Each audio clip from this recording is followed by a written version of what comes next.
अंतरक्रिया कार्यक्रम के अध्यक्ष मंडल, इस कार्यक्रम में सहभागी सब सहभागी मित्रों को सबसे पहले नेपाल राष्ट्रीय दलित मुक्ति मोर्चा के तरफ से और हमारा देश नेपाल के तरफ से सबको अभिवादन करता हूँ। और हमें हिंदी इतना स्पष्ट आती नहीं है, और टूटे फूटे हिंदी तो हम बोल लेते हैं, और कुछ बीच में नेपाली शब्द आ जाए तो आप लोग समझने की कोशिश करेंगे। और ये अरविंद स्मृति न्यास के तरफ से जो महत्वपूर्ण विषय पर जो संगोष्ठी किया गया है, इसमें नेपाल से हम लोगों को सहभागी होने का जो अवसर दिए हैं, इसके नेपाल के तरफ से, हमारे संगठन के तरफ से हम सबसे पहले आभार प्रकट करेंगे। और हमें ऐसा अवसर दिया जो नेपाल के बारे में भी आप लोगों को कुछ जानकारी कराने के और इंडिया के जो दलित मूवमेंट के, दलित समस्याओं के बारे में हमें जानने के एक फीडबैक जो है हमें मिला है, इसके लिए हम धन्यवाद देना चाहते हैं। और सबसे पहले हम ये कहेंगे कि इस कार्यपत्र में जो बड़ी मेहनत के साथ जो बनाए गए लिखे गए हैं, वो बहुत मेहनत करके जो लिखे गए हैं कि दलित समुदाय का वर्ग विश्लेषण इतना मेहनत पारा से कभी हुआ नहीं था। जो है पहली बार कम्युनिस्ट व्यू से जो लिखने का कोशिश किया गया है, हालांकि इसमें कुछ कमी कमजोरियां हैं, लेकिन ये शुरुआत अच्छी है। अब इसको और गहन अध्ययन और मेहनत पारा से इसको फिर अध्ययन के मात्र नहीं, तो विश्लेषण से सब कुछ नहीं है। विश्लेषण को संश्लेषण करना और संश्लेषण करके उस समस्या को समाधान के लिए उसका कार्य दिशा क्या है, विचारधारात्मक राजनीतिक कार्य दिशा, ये सब चीज को निर्धारण करती है। और उसका कार्य दिशा क्या है, समस्या को व्याख्या करना बड़ी बात नहीं है, समस्या को हल करना जो है सबसे बड़ी बात होती है। इसलिए इस कार्यपत्र में हमें जो विश्लेषण किया गया है, हमें इसमें बहुत सारे फीडबैक मिला है और इससे हमें खुशी लगी है। और इसके साथ साथ ये समस्या को हल करने के जो तरीके हैं, वो तरीके कुछ स्पष्ट नहीं है। हमें ऐसा लग रहा है, हो सकता है साथियों को अच्छा लगा हो, लेकिन हमें ऐसा लग रहा है कि इतना के बावजूद इसका समस्या को हल करने के तरीके क्या है, ये स्पष्ट नहीं है, हमारे को ऐसा लगा। और दूसरी बात यह है, दलित मूवमेंट का सवाल जो है ये केवल भारत के या नेपाल की समस्या नहीं है, ये समस्या दक्षिण एशिया की समस्या है। अगर दक्षिण एशिया में दलित मूवमेंट को वर्गीय मुक्ति आंदोलन से अगर नहीं जोड़ा जाएगा तो दलित मुक्ति आंदोलन सफल नहीं हो पाएगा। इसको सफलता के मंजिल पर पहुंचाने के लिए दक्षिण एशिया स्तर के मंच बनाना बहुत जरूरी है और इसको अंतरराष्ट्रीयकरण करना बहुत जरूरी है। हमें याद है 2001 साल में दरबार में संयुक्त राष्ट्र संघ ने एक कार्यक्रम आयोजन किए थे। दक्षिण अफ्रीका के रंगभेद आंदोलन में जो 69 लोगों का जो शहादत हुआ था, उनके समझाने में जो किए गए थे, उसमें दलितों की समस्या के बारे में बहुत छलफल बहस हुआ। और उस टाइम में इंडिया के जो सरकारी प्रतिनिधि है और वे लोग जो है दलित समस्या के एजेंडा रखने से पूरा इनकार करा दिए, जबकि भारत में 16 117 करोड़ का जनसंख्या जो है दलित समस्या से पीड़ित है। इतनी बड़ी जनसंख्या भारत में जिस समस्या से उत्पीड़न में पड़े हुए, जिस समस्या के वो नाटकीय जीवन बांट रहे हैं, उनके बारे में छलफल तक करने को भारत की सरकार तैयार नहीं। भारत के सरकारी प्रतिनिधि उसको इनकार करता है कि वो तो हमारा आंतरिक मामला कहता है। ऐसा तो जिस जगह जहां जिस देश में जिस समस्या का आविष्कार हुआ, विकास हुआ और इससे जो विस्तार हुआ है दक्षिण एशिया स्तर में, वहां के शासक लोग उसको उन्मूलन करने नहीं चाहते, उसको उन्मूलन करने नहीं चाहते। इसके पीछे क्या चीज छुपा है, ये इसका पता लगाना बहुत जरूरी है। इसको पता लगाना बहुत जरूरी है। इसलिए हम कहते हैं कि हम किसी को गाली गलौज देकर या किसी को दोष लगाकर हम जो है समस्या को हल नहीं कर पाएंगे। इसको मैं से बहुत गंभीर ढंग से इसको अध्ययन, अनुसंधान और विकास करना बहुत जरूरी है। इससे जो है हम जो है इसके बारे में अच्छी तरह से जो है अध्ययन करना और इसके बारे में कार्यनीति, कार्य योजना, कार्य दिशा तय करना बहुत जरूरी है, क्योंकि ये मात्र भारत की समस्या नहीं है, दक्षिण एशिया की समस्या है। 25 करोड़ लोग इससे पीड़ित है, इससे उत्पीड़न में पड़े हुए हैं। इसलिए इस बात को बहुत ध्यान देने का जरूरत है, हमारे हिसाब से ऐसा लगता है। और देखिए जो बुर्जुआ लोग हैं, बुर्जुआ राजनीतिक पार्टी है, वो लोग तो दलित समस्या को राजनीतिकरण कर रहे हैं। मायावती जी दलित के नाम से ही चुनाव जीतती हैं। इसी तरह काशीराम जी जीतते रहे। इसी तरह विगत में कई लोग जो है दलित के नाम पर बुर्जुआ राज्य सरकार का स्वाद चखने में सफल हुए हैं। लेकिन लाखों लाख जो करोड़ों करोड़ दलित हैं, वो दलित समुदाय है, वो फुटपाथ पे रोते फिरते हैं, आंखों आंखों पीकर जी रहे हैं। ये ऐसा क्यों हो रहा है? बुर्जुआ लोग तो उसको राजनीति करके शोषक, सामंत और फटा लोगों के स्वार्थ सिद्ध कर रहे हैं, लेकिन कम्युनिस्ट लोग दलित आंदोलन को सही ढंग से नेतृत्व प्रदान कर नहीं पा रहे। वर्गीय आंदोलन, वर्गीय मुक्ति आंदोलन, वर्ग संघर्ष के बात तो खुद करते हैं, लेकिन वर्ग संघर्ष से जुड़ी हुई, वर्गीय समस्या से जुड़ी हुई दलित समस्या, महिलाओं की समस्या, पिछड़े लोगों की समस्या, इसको वो संगठित कर नहीं पा रहे, आंदोलित कर नहीं पा रहे। भारत की कम्युनिस्ट आंदोलन की और देखा जाए तो यही मेन समस्या है। हम ये कार्यपत्र में भी देखते हैं कि दलित का अलग संगठन न बनाया जाए। जिस समुदाय का समस्या है उस समुदाय का संगठन ही न बनाया जाए। जिस समुदाय का समस्या है, जिसको मुक्ति चाहिए, उसी समुदाय का नेतृत्व विकास नहीं किया जाए तो कैसे मुक्ति हो सकेगा? कैसे मुक्ति हो सके?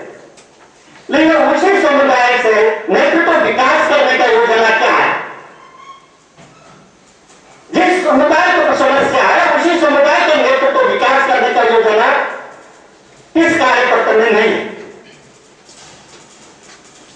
महिलाओं का नेतृत्व विकास कैसे किया जाए? दलितों का नेतृत्व विकास कैसे किया जाए? दलितों का समस्या हल करने के तरीके क्या है और महिलाओं की समस्या हल करने का तरीका क्या है? हम कह रहे छोटी मोटी समस्या जो आ जाती है तो हम उसके बारे में सटीक ढंग से उसका व्याख्या करना शुरू कर देते हैं। इस तरह नहीं होता।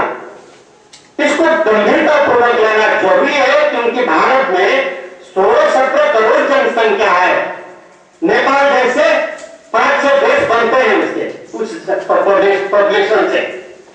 इतना बड़ा जनसंख्या को अगर हम आंदोलित करेंगे, उसको संगठित करेंगे, उसको वैचारिक रूप से, सैद्धांतिक रूप से, राजनीतिक रूप से उसको सही ढंग से परिचालन अगर कर पाएंगे तो हमें लगता है हिंदुस्तान में बहुत बड़ा तूफान मुक्ति आंदोलन के समाजवादी तूफान चल सकती है और इस देश में समाजवाद का जो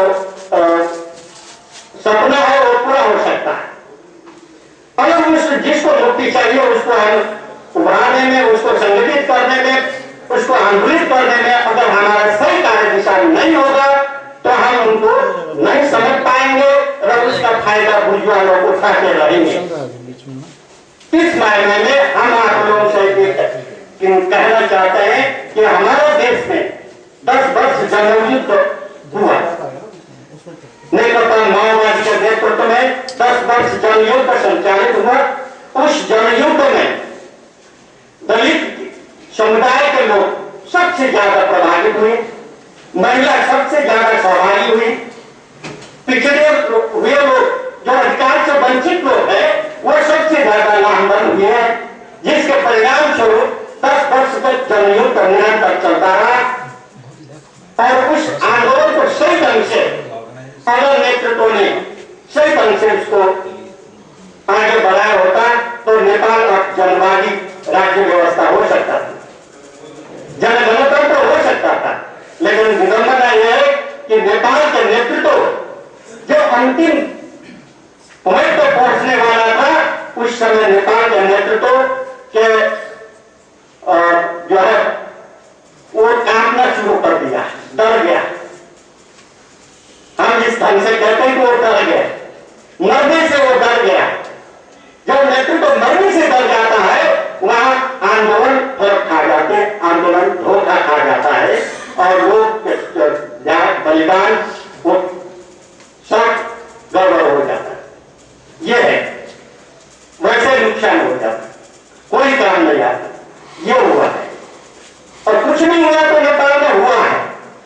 240 वर्ष पुराना तानाशाही राजतंत्र का अंत हुआ है, मनोदय गणतंत्र तो घोषणा हुआ है, लेकिन आम शोषित पीड़ित मेहनत दलित महिलाओं को जिस तरीके से उनको अधिकार संपन्न करवाना था वो चीज नहीं हुआ।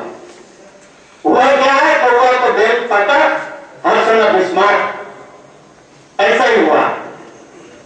गणतंत्र तो आवा है लेकिन गणतंत्र किस चीज का नाम है किसी वो नहीं, अनुभूति करने का उनको नहीं मिला। यह है स्थिति। तो ये विचार और नेतृत्व का सवाल एक दूसरे से अभिन्न रूप से जुड़ा हुआ है। इसलिए विचार के बाद जहां करते हैं वहां नेतृत्व का भाग होना जरूरी है। अगर नेतृत्व ईमानदार नहीं होगा, अगर नेतृत्व मृत्यु रोकने वाला नेतृत्व नहीं होगा तो आंदोलन को सही ढंग से सही पॉइंट पे गंतव्य पर नहीं पहुंचा पाएगा। यह ड्राइवर के सवाल, गाड़ी को गंतव्य पर सही ढंग से पहुंचाने के लिए ड्राइवर सही सलामत होनी चाहिए। यही चीज राजनीति में भी होता है। इसलिए दलित आंदोलन को राजनीतिकरण करने में नेपाल का दलित मुक्ति आंदोलन सफल है, बहुत ऊंचाई पे है। लेकिन इंडिया के दलित मुक्ति आंदोलन पिछड़ा हुआ है, एनजीओकरण है और अम्बेडकर वादियों के चुंगल में है और बुर्जुआ संसदवादी लोगों का और वोट बैंक बन के रहा है।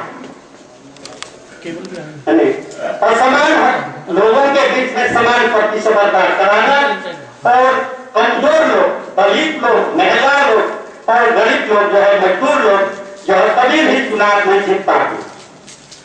इसको कहते हैं चुनावी लोकतंत्र, औपचारिक लोकतंत्र। कहते हैं हम लोकतंत्र दिए आप लोगों को, आप खुद ही कुछ नहीं कर पाए तो हम क्या करें।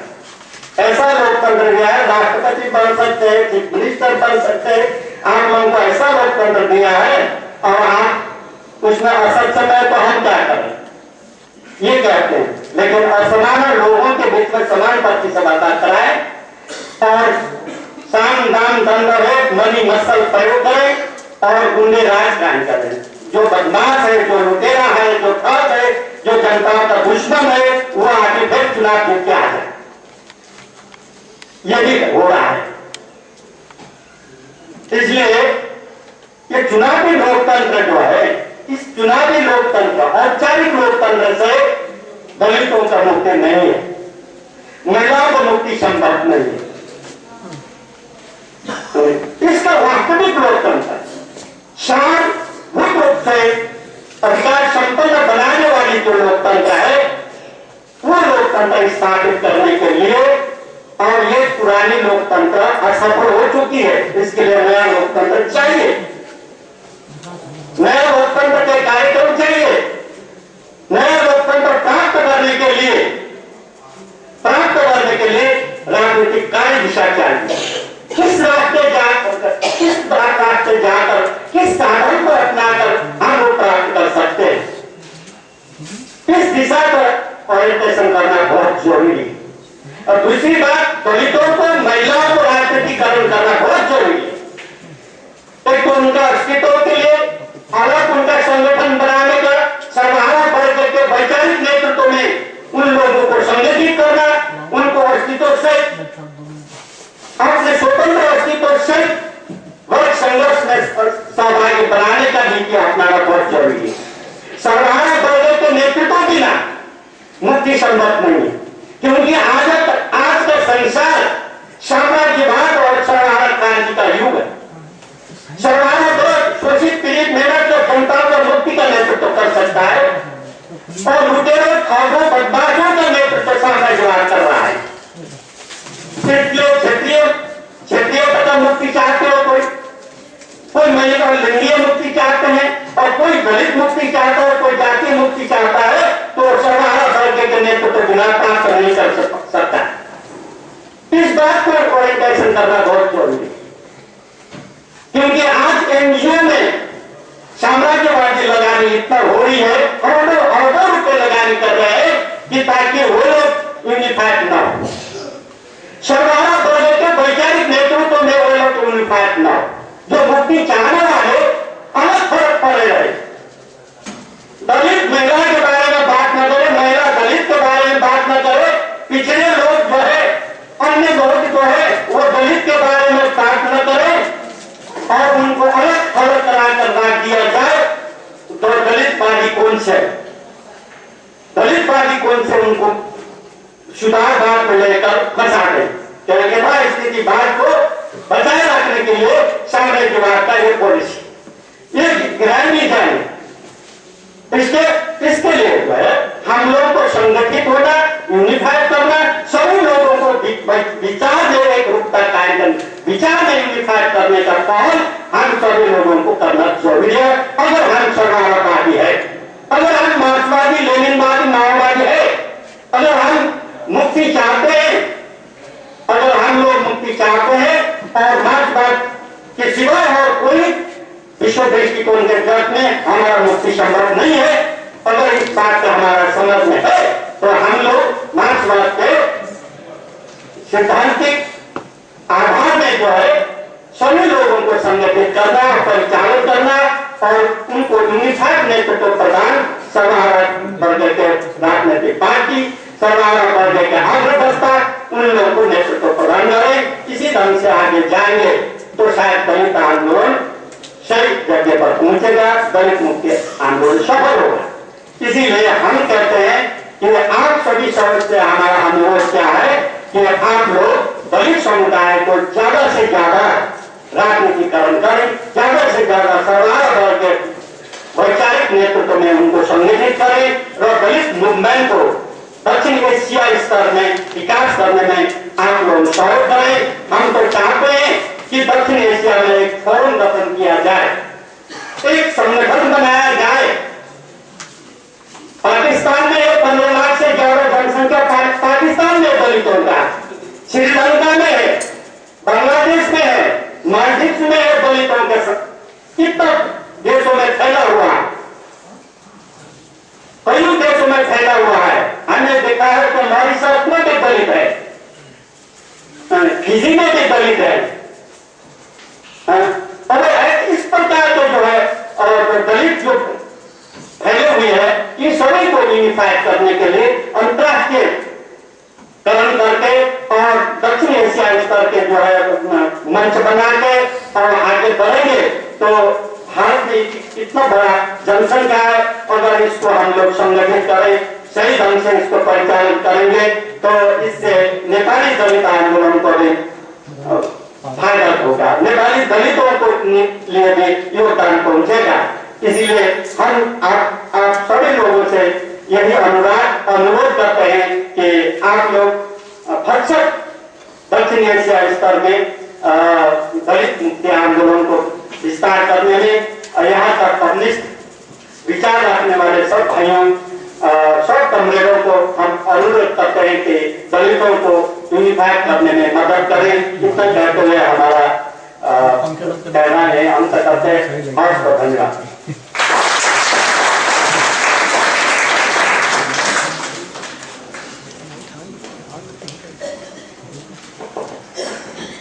धन्यवाद कॉमरेड तिलक तिहार जी।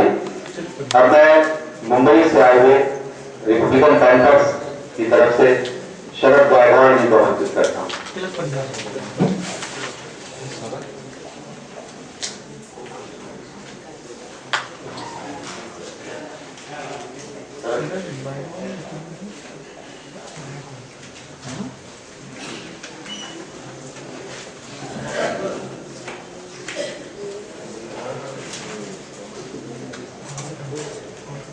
साथियों, जय भीम, लाल सलाम। मैं अरविंद मार्क्सवादी अध्ययन संस्था में आशा रखता हूं कि कोई आरएसएस प्रवृत्ति किया ना हो। मुझे लगता है यहाँ पर जो भी आप बात कर रहे हैं तो इसमें आपने साइमन कमीशन की बात की। बाबा साहब साइमन कमीशन के साथ क्यों है, तो इन्होंने उसके बारे में लाला लजपत राय के साथ चर्चा की। उन्होंने कहा था मैं आपसे सहमत हूं इसे बाइकआउट करने के लिए, लेकिन मेरी समाज की जो स्थिति है वो मुझे इससे दूर नहीं रख सकती और इसलिए मुझे बहुत जरूरी है जो साइमन कमीशन के साथ में मुझे जाना ही पड़ेगा। और मुझे लगता है कि कम्युनिस्ट पार्टी की जो स्थापना है वो तो रशिया में हुई। भारत की कम्युनिस्ट पार्टी होने के बाद भी वो वहां पर तय हुई उसकी जो कुछ है। 1930 में उन्होंने जो जाति प्रथा और अस्पृश्यता के खिलाफ जो वो दस्तावेज में चर्चा किया है, या 1948 में भी उन्होंने 5 पैराग्राफ में 2500 या हजारों साल से इस देश की जो समस्या है अस्पृश्यता, उसके ऊपर सिर्फ 5 पैराग्राफ आप लिखते हैं। आप समझ सकते हैं कि जाति चेतना जो है तो वो उनके दिमाग में किस हद तक रह सकती है। ये जाति चेतना, उसके लिए बाबा साहब को ही यहाँ जन्म लेना पड़ा क्योंकि वो उस जाति के थे। कोई मार्क्स भी कहता है ना, जो यहाँ का शोषित है, जो कष्टकरी है, तो वही ये सर्वहारा क्रांति का नेतृत्व करेगा, ना कोई बुजुर्ग कोई उधर आके उसका नेतृत्व करेगा। तो उसके लिए जाति का जो चेतना है वो दलित होने के बाद ही पता चलेगा कि ये जाति चेतना क्या होती है, तो उससे ये समस्या क्या है, उसे कैसा फाइट करना पड़ेगा। तो उस समय वो 5 पैराग्राफ में आप लिख सकते, चर्चा कर सकते, लेकिन कृति कार्यक्रम क्या होता है, तो बाबा साहब 5-5 साल एक कृति कार्यक्रम किया। वो भगवत को नहीं मानते थे, लेकिन कालाराम मंदिर का आंदोलन उन्होंने 5 साल किया है। क्यों किया है? क्योंकि उनकी जो जनता थी, उनके पीछे जो लोग थे,